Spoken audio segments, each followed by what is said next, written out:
오늘 함께 나누실 하나님의 말씀은 누가복음 13장 6절로 9절입니다.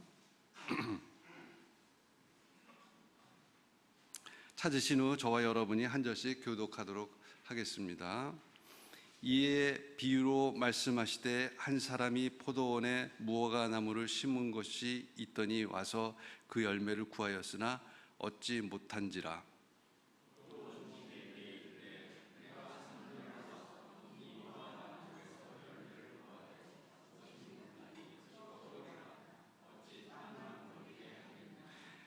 대답하여 이르되 주인이여 금년에도 그대로 두소서. 내가 두루 파고 거름을 줄이니.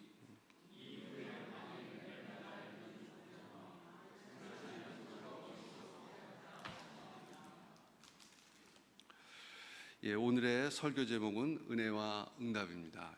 임철호 목사님 나오시겠습니다.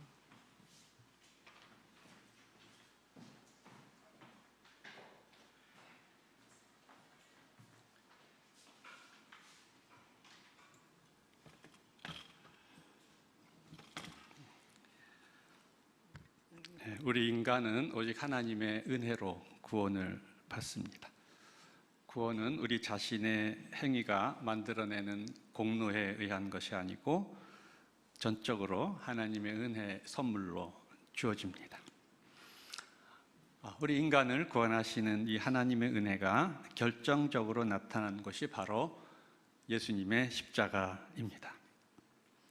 십자가에서 예수님은 우리의 모든 죄를 대신 지시고 죄에 대한 심판을 대신 받으셨습니다.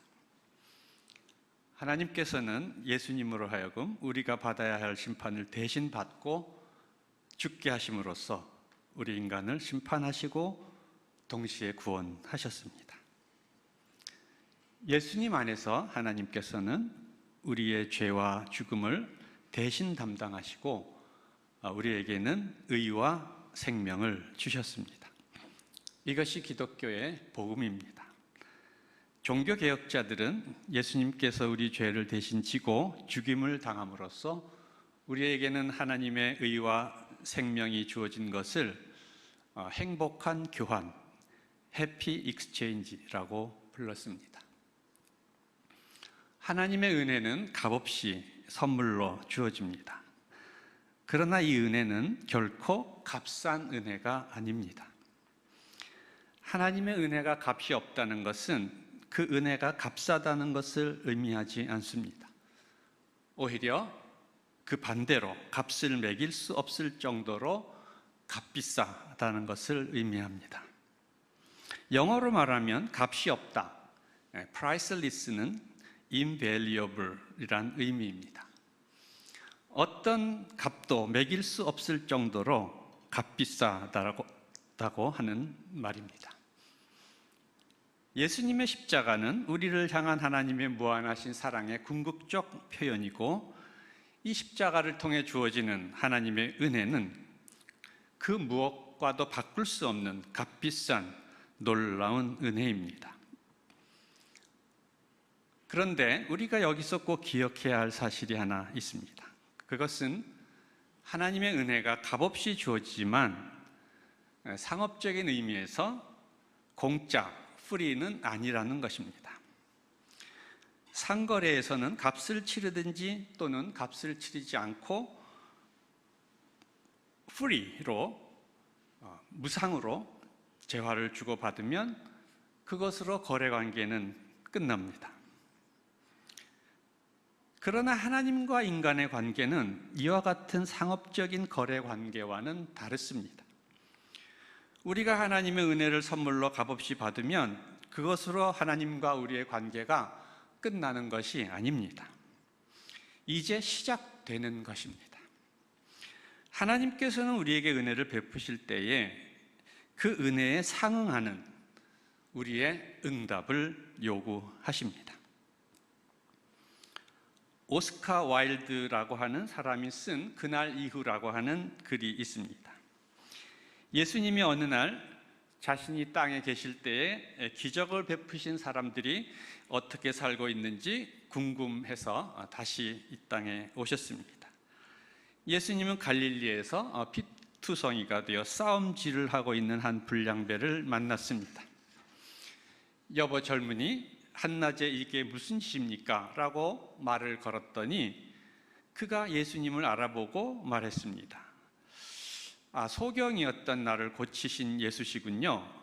앞 못 보던 내 눈에 진흙을 발라 눈이 뜨이게 해주셨을 때는 너무나도 기뻤습니다. 온 세상이 나의 것 같았습니다. 그러나 눈을 뜨고 세상이 돌아가는 꼴을 보니 차마 볼 수가 없었습니다. 차라리 소경으로 있을 걸 하고 후회도 했습니다. 화풀이하며 살다 보니 결국 이 지경이 되었습니다. 하며 흐느껴 울었다고 합니다. 이 이야기에 담긴 교훈은 은혜를 받는 것이 전부가 아니라 어떻게 받은 은혜를 잘 간직하고 그 은혜를 헛되지 않게 하느냐가 더욱 중요하다라고 하는 것입니다. 구약성서는 행위로 의롭게 됨을 요구하는 율법의 책이고, 신약성서는 하나님의 은혜로 믿음으로 말미암아 의롭게 됨을 선포하는 복음의 책이라고 하는 잘못된 이분법적인 생각을 하고 있는 사람들이 많이 있습니다. 구약성서도 하나님의 은혜와 믿음이 우선적입니다. 본래 갈대아 우르에 살고 있었던 아브라함을 부르신 것은 전적으로 하나님의 은혜에 의한 것이었습니다. 갈대아 우르는 이라크 지역입니다. 아브라함은 이라크인입니다. 이라크인을 불러 이스라엘의 조상으로 만드셨습니다. 그리고 성서에 따르면 아브라함은 하나님을 믿음으로 하나님께서 이를 그의 의로 여기셨다라고 기록되어 있습니다. 애굽에서 종살이하던 이스라엘 민족이 애굽으로부터 구원을 얻은 것은 철저하게 하나님의 은혜로 말미암은 것이었습니다. 하나님께서는 이스라엘 민족을 구원해내시고 그들을 하나님의 백성으로 삼으셨습니다. 이스라엘 민족이 출애굽을 하고 하나님이 백성이 된 것은 전적으로 하나님의 은혜에 의한 것이었습니다. 그러나 이야기는 여기서 끝나지 않습니다. 진짜 이야기는 이제부터 시작입니다. 하나님과 아브라함, 그리고 하나님과 아브라함의 후손인 이스라엘 민족 사이에 언약의 역사 이야기가 이제부터 시작됩니다. 이제부터 하나님의 은혜로 구원을 받고 하나님의 백성이 된 이스라엘 민족은 하나님의 백성답게 살아야 합니다. 하나님이 이스라엘과 맺으신 계약에 신실하셨던 것처럼 이스라엘도 신실하게 응답해야 합니다. 하나님은 이스라엘 민족이 하나님의 백성으로서 어떻게 살아야 할지를 십계명을 통해 말씀하셨습니다. 물론 이스라엘 민족이 십계명을 지켜야 하나님의 백성이 되는 것은 아닙니다. 그들은 이미 하나님의 은혜로 하나님의 백성이 되었습니다. 그러나 이제 그들이 하나님의 백성이 된 이상 그들은 하나님의 백성답게 살아야 합니다.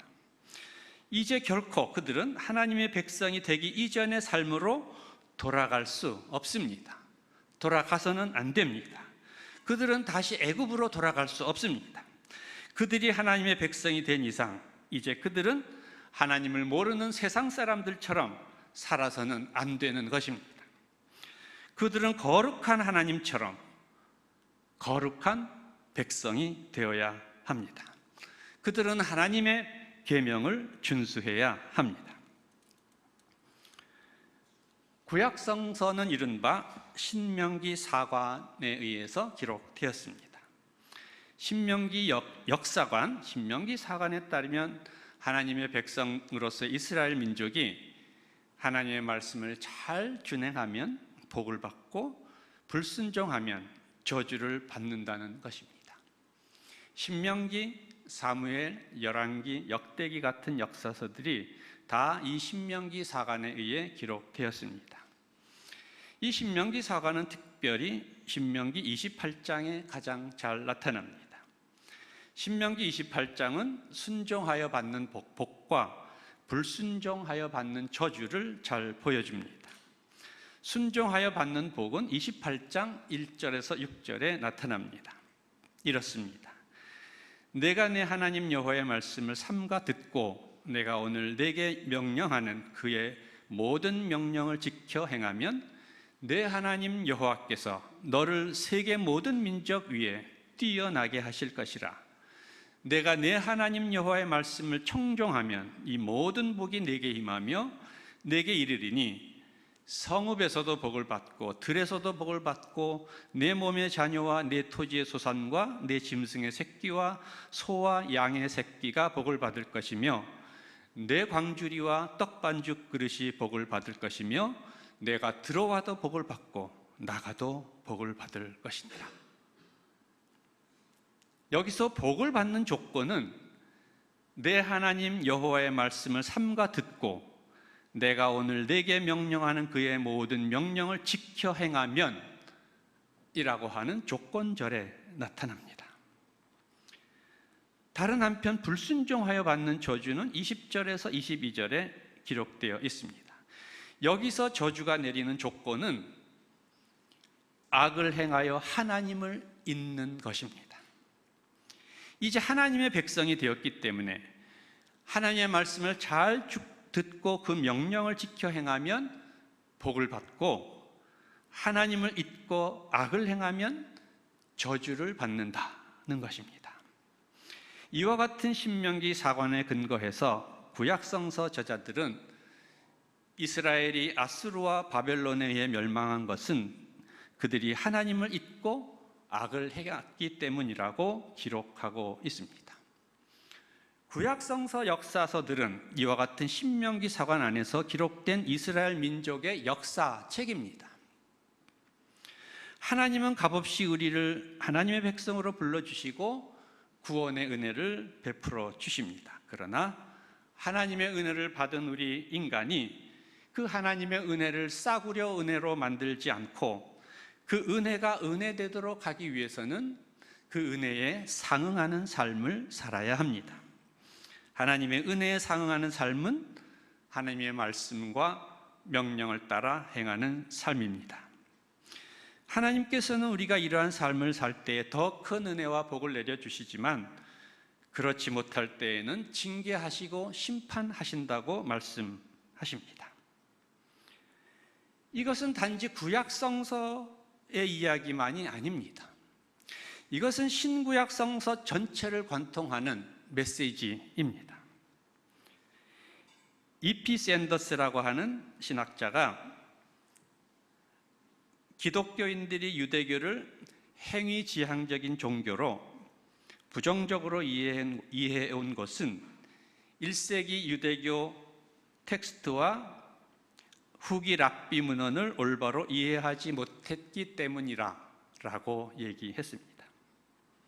이 샌더스는 포로기 이후의 유대교가 하나님의 은혜에 의한 언약 개념을 상실하고 그것을 공로주의적인 율법주의로 대체했다는 견해를 받아들이지 않습니다. 유대인의 역사에서 예루살렘에 제2성전이 존재했던 기원전 516년에서 서기 70년까지의 시기를 제2성전기라고 부릅니다. 이 샌더스는 제2성전기의 자료들을 열심히 연구를 했습니다. 그 결과 그는 이 자료들이 은혜에 기초한 언약 구조를 증명한다고 주장했습니다. 여기서 순종의 행위는 언약 안에서 자신의 지위를 유지하게 해주는 것이지 하나님의 은혜를 얻어내는 것이 아니라는 것입니다. 다시 말하면 율법의 순종은 언약 안으로 들어가는 수단이 아니라 언약 안에 머무는 수단이라는 것입니다. 샌더스는 유대교의 특징을 언약적 율법주의, 카비넨털 노미즘이라는 개념으로 표현했습니다. 그 주요 내용은 다음과 같습니다. 첫째, 하나님은 이스라엘을 선택하셨다. 두 번째, 그리고 율법을 주셨다. 세 번째, 율법은 선택을 유지한다는 하나님의 약속과 네 번째, 순종에 대한 요구 사항이다.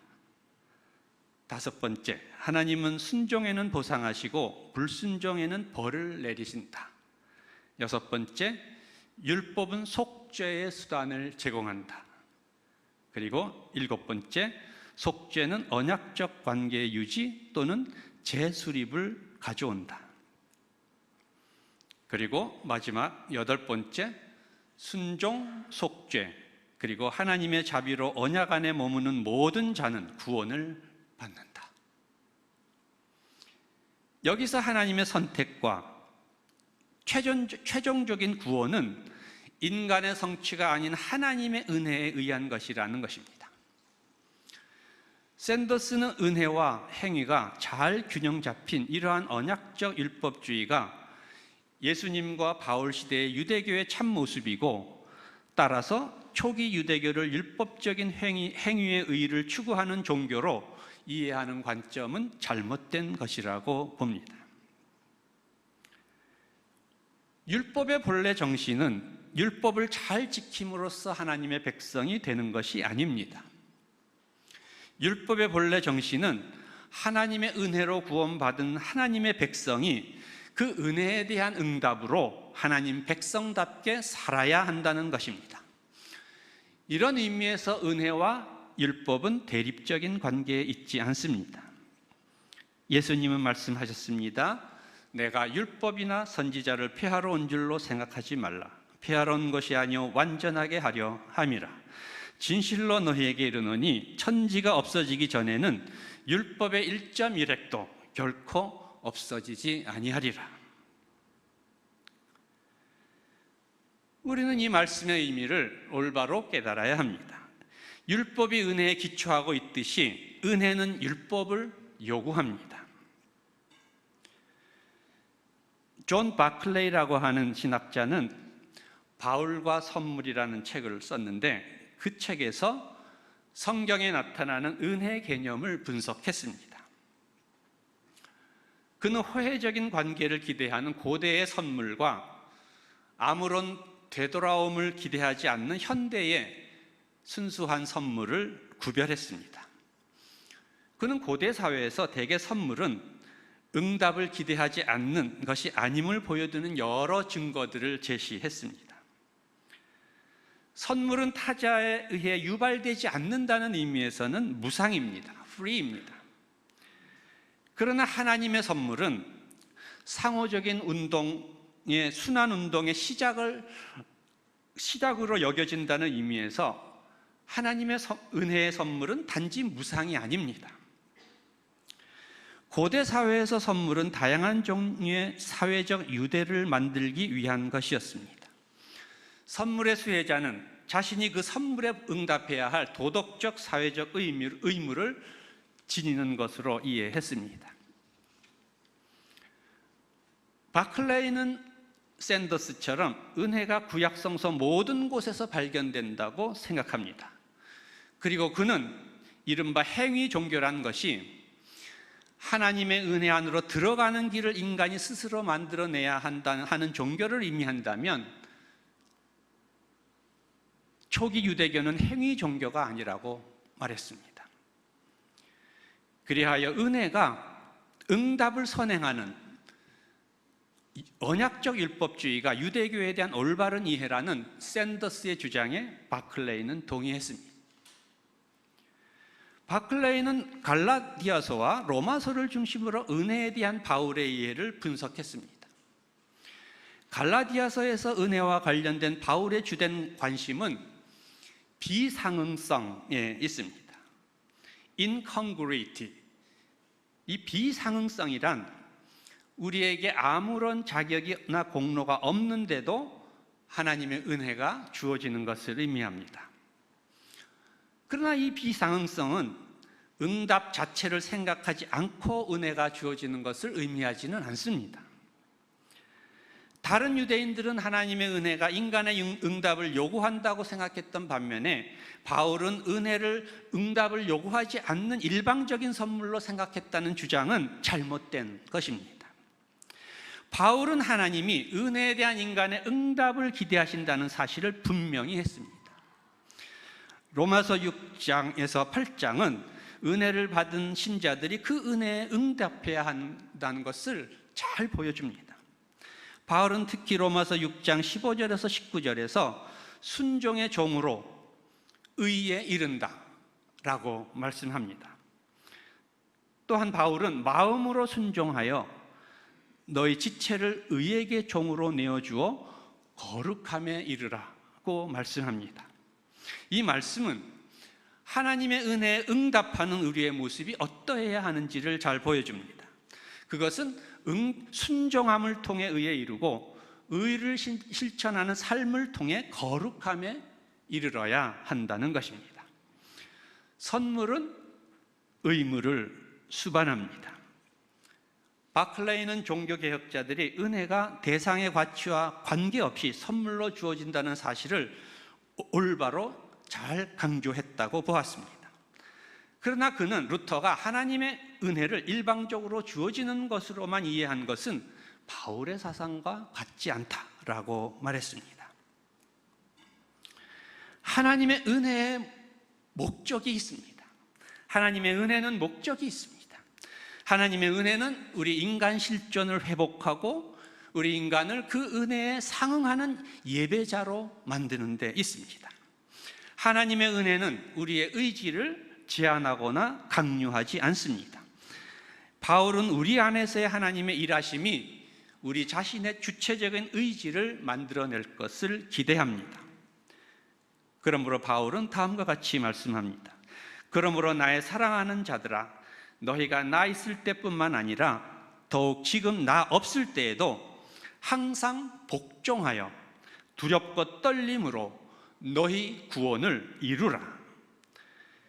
너희 안에서 행하시는 이는 하나님이시니 자기의 기쁘신 뜻을 위하여 너희에게 소원을 두고 행하게 하시느니라. 바울은 하나님께서 우리에게 소원을 두고 행하게 하시고 우리는 우리의 구원을 이루어 가야 한다고 말씀합니다. 하나님의 초월적 자유는 우리의 자유를 제한하지 않습니다. 속박하지 않습니다. 하나님의 주체성은 우리의 주체성과 제로섬 게임처럼 한쪽이 증대하면 다른 한쪽이 감소하는 그런 것이 아닙니다. 하나님께서 의로 여기신 아브라함의 의는 어떤 의입니까? 그 의는 단지 하나님으로부터 전가된 의가 아닙니다. 그 의는 하나님께서 의로 여기신 하나님의 의는 바로 하나님을 믿고 신뢰하는 아브라함 자신의 신실한 품성과 인격과 그의 태도를 의미하는 것입니다. 바울에게 하나님의 은혜는 주도적이며 비상응적입니다. 다시 말하면 대상의 가치와 관계없이 하나님의 은혜가 주어집니다. 그러나 바울에게 있어서 이 은혜는 최소한의 감사와 사랑의 응답을 기대합니다. 그리고 그 감사와 사랑의 응답에는 상급이 주어집니다. 신약 성서는 여러 곳에서 선한 행위에 대한 상급에 대해서 말합니다. 물론 구원은 상급으로 간주되지 않습니다.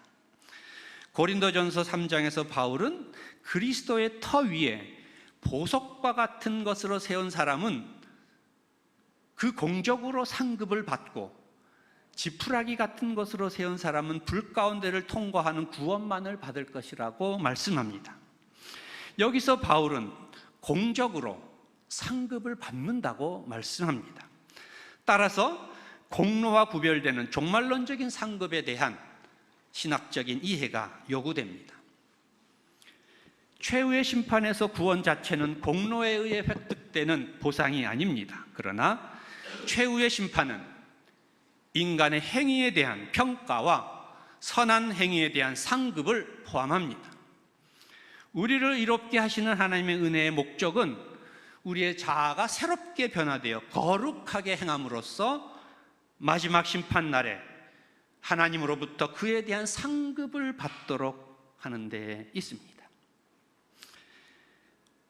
마가복음 18장 25절에서 35절에는 용서를 주제로 한 예수님의 이야기가 나옵니다. 어떤 종이 자기 주인에게 10,000달란트의 빚을 탕감받았습니다. $10,000,000면 수십조에 해당하는 액수입니다.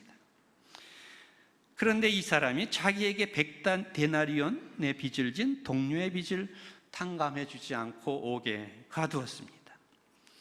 100데나리온은 우리 돈으로 100만 원쯤 됩니다. 이 소식을 들은 주인이 노해서 그를 다시 잡아다가 옥에 가두었다는 이야기입니다. 이 이야기에서 주인은 이렇게 말합니다. 악한 종아, 내가 빌기에 내가 내 빚을 전부 탕감하여 주었거늘 내가 너를 불쌍히 여김같이 너도 내 동료를 불쌍히 여김이 마땅하지 아니하냐. 그리고 예수님은 결론적으로 이렇게 말씀하셨습니다. 너희가 각각 마음으로부터 형제를 용서하지 아니하면 나의 하늘 아버지께서도 너희에게 이와 같이 하시리라. 이야기를 통해 예수님께서 하시는 말씀은 이것입니다. 하나님은 우리에게 은혜를 베풀어 주셨습니다. 우리의 죄를 용서하고 우리를 구원해 주셨습니다. 그러므로 우리도 우리의 죄를, 이웃의 죄를 용서해 주어야 한다는 것입니다. 우리가 이웃의 죄를 용서해 주지 않으면 하나님께서 우리의 죄를 다시 물으시고 심판하실 것이라는 것입니다. 그러므로 하나님의 은혜는 값없이 주어지지만 그 은혜에 상응하는 우리의 삶이 반드시 요구된다는 것입니다. 하나님의 은혜에 상응하는 삶이란 어떤 것입니까? 신명기서는 하나님의 말씀을 듣고 그 명령을 지켜 행하라고 말씀합니다. 여기서 하나님의 말씀과 명령이란 십계명과 그 십계명에 근거한 율법을 의미합니다. 따라서 율법을 잘 지켜 행하는 것이 하나님의 은혜에 상응하는 것입니다. 그러면 이것은 율법주의를 의미합니까? 그렇지는 않습니다. 하나님의 은혜에 대한 응답으로 율법을 잘 지켜 행하는 삶은 율법주의와 구별됩니다. 하나님의 은혜에 대한 응답으로 율법을 행하는 삶과 율법주의는 그러면 어떻게 구별됩니까? 율법주의란 율법적 행위가 구원의 조건이 된다는 생각입니다. 율법주의는 율법적 행위를 통해 자신의 의로움을 입증함으로써 하나님 앞에서 의롭다고 인정받고자 하는 태도를 의미합니다. 율법주의자의 특징은 자신이 의로운 행위를 통해서 하나님으로부터 의롭다고 인정받을 수 있을 만큼 자신이 의로운 존재라고 하는 자기인식에 있습니다.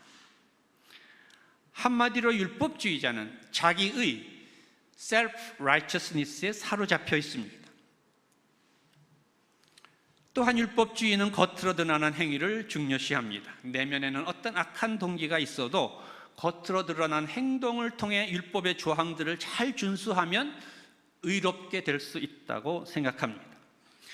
예수님 당시의 유대교 종교자들이 예수님으로부터 신랄하게 책망을 받은 것은 그들이 이와 같은 율법주의적인 자기의와 위선에 빠져 있었기 때문입니다. 예수님께서는 이들의 율법주의적인 자기의와 위선을 통렬하게 책망하셨습니다. 우리는 우리 자신의 행위가 아니라 전적으로 하나님의 은혜에 의해 믿음으로 말미암아 구원을 받습니다. 그러나 이것은 우리에게 더 이상 율법이 필요 없게 됨을 의미하지는 않습니다. 예수님은 스스로 율법을 폐하러 온 것이 아니라 완전케 하러 왔다고 말씀하셨습니다. 내가 율법이나 선지자를 폐하러 온 줄로 생각하지 말라. 폐하러 온 것이 아니요 완전케 하려 함이니라. 진실로 너희에게 이르노니 천지가 없어지기 전에는 율법의 1.1획도 결코 없어지지 아니하고 다 이루리라. 내가 너희에게 이르노니 너희 의가 서기관과 바리새인보다 더 낫지 못하면 결코 천국에 들어가지 못하리라. 이런 의미에서 존 칼빈은 율법이 예수 그리스도를 믿는 자를 위해 필요하다는 사실을 율법의 제3용법이라는 개념으로 표현을 했습니다. 그러나 하나님의 은혜에 대한 믿음의 응답으로 율법을 준행하는 사람은 율법주의자와 같지 않습니다. 그에게는 자기의가 없습니다. 그는 자신이 의로운 행위를 통해서 하나님으로부터 의롭다고 인정받을 수 있을 만큼 의로운 존재라고 결코 생각하지 않습니다. 또한 그는 자신이 의로운 행위를 통해 하나님으로부터 의롭다고 인정받는 일에는 관심이 없습니다. 왜냐하면 자신의 허물과 죄에도 불구하고 이미 하나님의 은혜로 의롭다고 인정을 받았기 때문입니다. 루터의 표현을 빌면 우리는 죄인이면서 동시에 의인입니다. 우리 그리스도인들이 율법을 행하고 선하게 살아야 하는 그 이유, 그 동기는 단 하나입니다. 그것은 우리가 하나님의 은혜를 입었기 때문입니다. 우리 행동의 유일한 동기는 하나님의 은혜에 대한 감사에 있습니다. 우리가 우리에게 100데나리온 빚진 동료의 빚을 탕감해 줄 수 있는 것은 우리가 하나님으로부터 10,000달란트보다 더 큰 구원의 은혜를 받았기 때문입니다. 율법을 지키는 우리의 행위가 하나님의 은혜에 대한 감사함으로 응답하는 행위가 아니라 우리 자신의 의를 드러내려는 행위가 될 때에, 그리고 내면의 감사의 마음을 상실하고 겉으로 드러나는 외적 행위에 치중할 때에, 그때 우리의 행위는 율법주의적인 행위로 전락하게 됩니다. 율법주의자의 문제는 그가 자신이 의롭다고 여기며 자기 의를 추구하는 교만한 인간이라는 사실에만 있는 것이 아닙니다. 보다 근본적인 문제는 그가 하나님의 은혜를 망각하고 그 은혜에 대한 감사를 잃어버렸다는 데 있습니다. 하나님의 은혜에 대한 감사의 마음을 잃어버릴 때에 우리는 우리 자신의 의를 드러내고자 하는 욕망에 사로잡히게 됩니다. 이것이 율법주의적 인간의 근본적인 문제입니다. 하나님의 은혜에 대한 감사를 잃어버리고 자기의 의를 드러내려고 하는 것이 율법주의의 본질이라면, 이러한 율법주의적인 인간은 유대교에만 있는 것이 아니고 우리 기독교 안에도 있습니다. 그리고 바로 우리 자신 안에도 얼마든지 있습니다. 하나님의 은혜를 받은 하나님의 자녀는 은혜의 원리를 따라 살아야 합니다. 은혜의 원리란 무엇입니까? 은혜의 원리란 주인이 종의 빚 10,000달란트를 거저 탕감해 준 것처럼 종도 동료의 빚 100데나리온을 거저 탕감해 주는 것을 말합니다. 은혜의 원리란 내가 은혜를 입은 것처럼 나도 다른 사람에게 은혜를 베푸는 것입니다.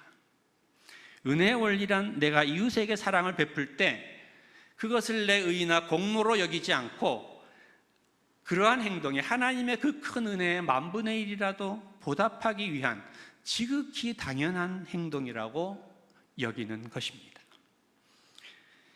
예수님께서 가르치신 주기도문 안에는 우리가 기도하기 매우 힘든 구절이 있습니다. 그것은 우리가 우리에게 죄 지은 자를 사하여 준 것 같이 우리 죄를 사하여 주옵시고 라는 구절입니다. 우리가 우리에게 죄 지은 자를 사하여 준 것 같이 우리 죄를 사하여 달라고 기도한다면 과연 하나님으로부터 죄 사함을 받을 수 있는 사람이 우리 가운데 얼마나 되겠습니까? 이 구절은 순서를 바꾸는 것이 맞아 보입니다. 하나님께서 우리의 죄를 사하여 주시는 것처럼 우리도 우리에게 죄 지은 자를 사할 수 있게 해 주시옵소서. 이렇게 하는 것이 올바른 것처럼 보입니다. 그러나 예수님이 정말 우리가 우리에게 죄 지은 자를 사하여 준 것 같이 우리 죄를 사하여 주시옵소서라고 기도하라고 제자들에게 가르치셨다면 그것은 우리에게 죄 지은 사람을 용서하라고 하는 가장 강력한 최상급의 명령을 하신 것이라고 이해할 수밖에 없습니다. 예수님은 누가복음 13장에서 열매 맺지 못하는 무화과나무 이야기를 들려주셨습니다. 어떤 사람이 포도원에 무화과나무를 심었는데 열매를 맺지 못했습니다. 그래서 포도원지기에게 이렇게 말했습니다. 내가 3년을 와서 이 무화과나무에서 열매를 구하되 얻지 못하니 찍어버리라. 어찌 땅만 버리게 하겠느냐. 그러자 포도원 지기가 대답합니다. 주인이여, 금년에도 그대로 두소서. 내가 두릅하고 거름을 줄이니 이후에도 만일 열매가 열면 좋거니와 그렇지 않으면 찍어 버리소서. 무화과 나무는 열매를 맺어도 되고 맺지 않아도 되는 것이 아닙니다. 반드시 열매를 맺어야 합니다. 포도원 주인이 무화과 나무에서 열매를 찾을 때가 반드시 있습니다. 이 이야기에서 열매는 무엇을 의미합니까? 그것은 은혜의 원리를 실천하는 삶을 의미합니다. 예수님은 이렇게 말씀하셨습니다. 아름다운 열매를 맺지 아니하는 나무마다 찍어 불에 던져지느니라.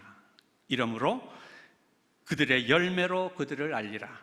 나더러 주여 주여 하는 자마다 다 천국에 들어갈 것이 아니요 다만 하늘에 계신 내 아버지의 뜻대로 행하는 자라야 들어가리라. 사랑하는 성도 여러분, 이 시간 우리는 하나님으로부터 받은 10,000달란트보다 더 큰 빚을 우리가 탕감받았지만 우리는 여전히 100데나리온의 빚을 진 우리 이웃을 용서하지 못하는 우리 자신의 모습을 돌아보지 않을 수가 없습니다.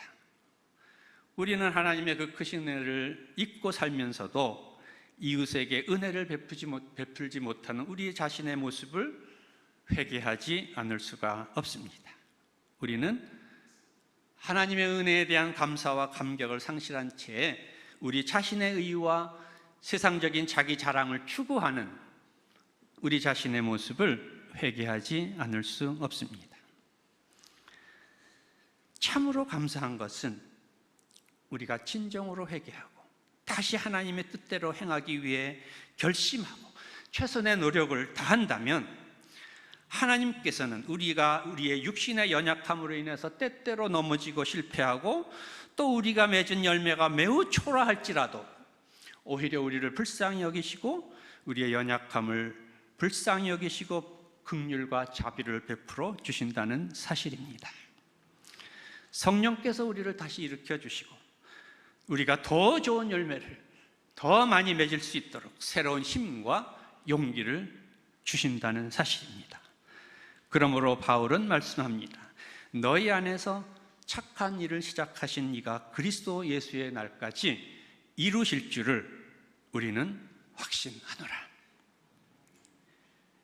이 시간 성령님께서 여러분 한 사람 한 사람 마음속에 하나님의 은혜에 대한 감사와 감격이 새롭게 해 주시기를 축원합니다. 성령님께서 우리로 하여금 하나님의 그 은혜에 10,000분의 1이라도 보답하고자 하는 마음을 새롭게 해 주시고 또한 새로운 능력을 주시기를 축원합니다. 그리하여 하나님으로부터 받은 은혜를 그 받은 은혜대로 이웃에게 우리도 값없이 베풀고 용서하고 나누는 삶으로써 풍성한 열매를 맺는 우리가 모두 되기를 주님의 이름으로 축원합니다. 기도하시겠습니다. 하나님의 은혜에 상응하는 삶을 살지 못하는 저희들, 열매가 없는 저희들을 불쌍히 여겨 주시옵소서. 저희가 하나님의 은혜에 대한 감사와 감격을 잊어버리고 자신의 의와 자랑을 추구하는 율법주의적인 삶을 살았음을 용서해 주시옵소서. 저에게 다시 한번 긍휼과 자비를 베풀어 주시옵소서. 성령님, 저희 안에 다시금 하나님의 은혜에 대한 감사와 감격이 일어나게 하여 주시옵소서. 그리하여 우리가 늘 하나님의 은혜에 감사하며 그 은혜에 보답하는 삶을 살 수 있는 힘을 새롭게 부어 주시옵소서. 그리하여 풍성한 열매를 맺는 삶을 살 수 있도록 은혜 위에 은혜를 더하여 주시옵소서. 우리 주 예수 그리스도의 이름으로 기도드립니다. 아멘.